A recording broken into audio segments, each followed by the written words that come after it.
আবহাওয়া দপ্তরের পূর্বাভাস অনুযায়ী বোরো ধানের চাষিরা রয়েছে আতঙ্কে। তারা মাঠে ধান চাষ করেছিল, মাঠের ধান মাঠেই এখনও রয়েছে, চলছে কাটা, তোলা, সঙ্গে ঝাড়ানো।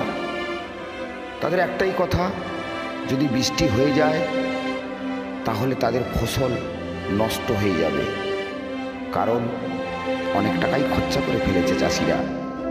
সেই হিসেবে তারা তাড়াতাড়ি করে মাঠের ধান একদিকে কাটছেন, একদিকে তুলছেন, আর সঙ্গে সঙ্গে ঝাড়াই কাজও করছেন। আর সেই ছবি আপনারা সরাসরি দেখছেন গ্রামীণ কৃষি শিল্প সমাচার পত্রিকার ফেসবুক পেজ এবং ইউটিউব চ্যানেলে।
বলছি তাড়াতাড়ি করে মাঠের ধান ঝাড়াচ্ছেন কেন?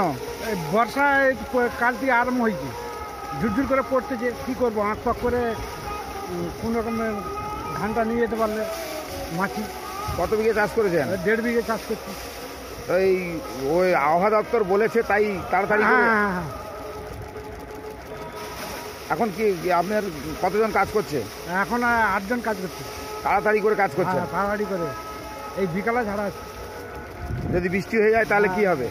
চাল নষ্ট হয়ে যাবে, এই ধান ঘুমে যাবে, খেতে পারা যাবে না চাল। এই ধানে লাভ হয় আপনাদের? লাভ তো হবেই, এখানে তো লাভ হবে। বিঘে করা আপাতত না হলেও 16-18 মন করে হবে। কি নাম আপনার? কার্তিক জানা।